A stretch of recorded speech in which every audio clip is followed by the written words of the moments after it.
Tolerance within a self-selected group, like a choir, like a church, is an attempt, maybe a naive attempt, at harmony, at wholeness. But choirs and choral music sits in a broader world of discordant musical tastes. I'm also a jazz and blues fan. When John Coltrane is wailing on the saxophone, he is not interested in harmony. He's riding the dissonance, a dissonance that arguably is more like life, more like the cacophony of the actual world outside than a sweetly harmonious cloistered choral piece. Now, arguably, jazz of that kind would be out of place in church, which suggests that our purpose here is not to engage with the world, but to retreat from it into pleasant dreams. If only the world were like a choir, if only the world were like a church. Would that we could find the principles that could resolve the world's discord into the kind of concord we know. There's no doubt that, the world at large is a mess, it's unbearable, and which is why you make churches. Our public discourse, our political discourse, our social discourse is a discordant cacophony of competing notes, them and us, left and right, good and evil, theist, atheist. It doesn't end, and lately, just lately, seems to be becoming increasingly polarized and shrill, and it makes sense to want to stop your ears or stay inside the conclave of the like-minded tribe we've selected to form a community with. But the thing is, we do make claims. We do claim to have found principles that we believe would resolve earthly discord into concord. Shall I name them? Reason, freedom, tolerance, compassion, peace. They're all principles which we broadly agree on. And it's not a question of whether or not we think the rest of the world should sing to this tune. The thing is, deep down, we do think so. When we preach, though, we preach only to the choir, only to the already converted. Because whether we like it or not, we are a part of a larger church. We're part of a larger choir called humanity, with all its bum notes, tone deafness, and dissonance, prejudice, cruelty, injustice, and the triumph of unreason everywhere. And what do we do about that? Nothing? Stay in our conclave and only engage by lobbing the occasional invective over the wall? So as I began, how do we engage with the larger world according to our principle of tolerance? Tolerance, as it's practiced in the larger world by Unitarian churches, seems again to be a kind of political failure, or at least a lack of will or courage. Once we step outside the conclave, we simply grit our teeth and hold our noses and stop our ears to the discord without. We've resolved just to put up with it because it is impossible to put right. It is impossible to put right. But do we believe in these principles or not? And if we do, should we not be prepared to back those beliefs? Are we not, at the core, when pressed, vague and relativistic, as if to say of dissonance, well, what is harmony anyway? It's just a human term. It's possible for two people to hear the same note differently. We absolutely embrace your right to your out-of-time, tone-deaf singing, and will happily listen to it and never challenge you on it. Why fight over abstractions? So we end up talking only to those people who are already converted, who already are disposed to accept what we claim. We preach gay rights to the gay community, human rights to asylum seeker advocates, ecology to environmentalists, preaching to the choir. None of this will avail in any tangible way to advance the core principles of our faith, which we claim are harmonizing principles. Now, don't get me wrong. It is good to gather in self-selected communities. We gain solace and encouragement from members of our own tribe. It strengthens our cause. It bolsters the argument. But doesn't someone sometime have to go out of these safe environs into the lion's den and confront and challenge those values which we reject?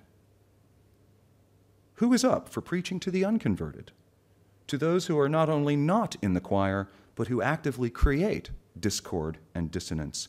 How shall we find the concord of this discord? What is the answer?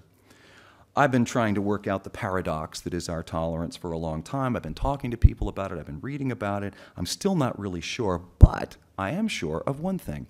We have two successful models, two wise choir masters, if you will, who arguably have produced the most successful religions, the most successful choirs in history, Jesus and Buddha.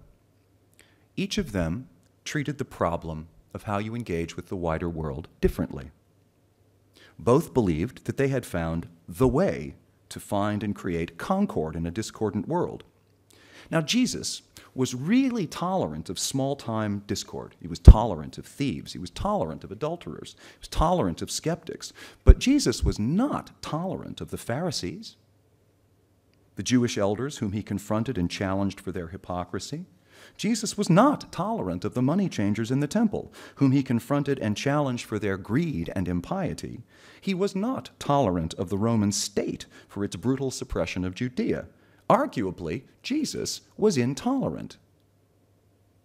Would he have made a good Unitarian? What a dispiriting thought.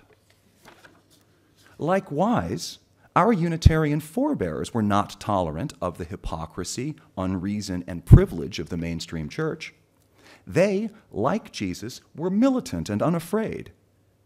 They preached to the conclave, to the choir, true, but also to the wider world that did not share their values. The result?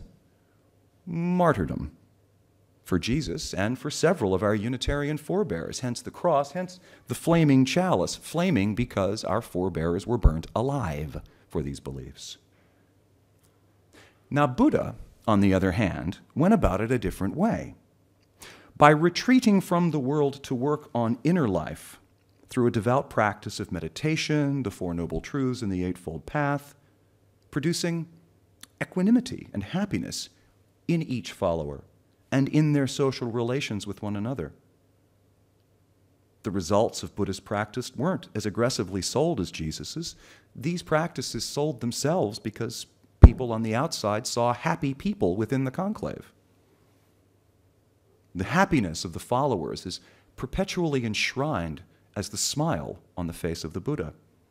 Buddha did not contend. He disengaged and produced an inner peace, the glow of which attracted followers as moths to a flame. Result? Exile. Just ask the Dalai Lama. So neither Jesus's nor Buddha's way, then, seems to fully avail in bringing the larger choir of the world into harmony. However, only one of the two was truly and consistently tolerant. Now, unless we're going on a political mission, a crusade like Jesus' disciples and our Unitarian forebears, unless we're going to do that, it seems to me we might do better to work on our inner selves and the perfect harmony of our small conclave, practice tolerance in the larger world by not contending with discord. Let the flame of our chalice draw people who will say, you know, I want some of what they have. I look at them and I want what they have. Tolerance, reason, individual freedom in community. The alternative, you can go out there and try and tune it all up, which is very hard.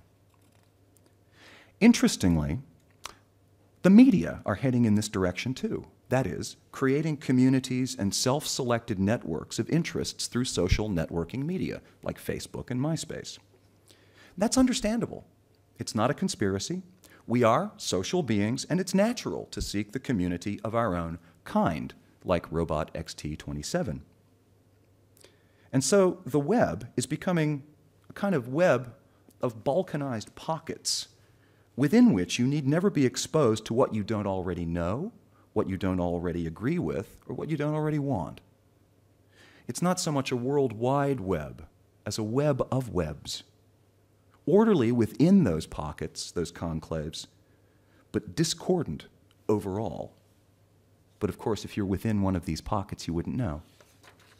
The problem, though, is that the conclaves we're building for our comfort and convenience are making us crazy.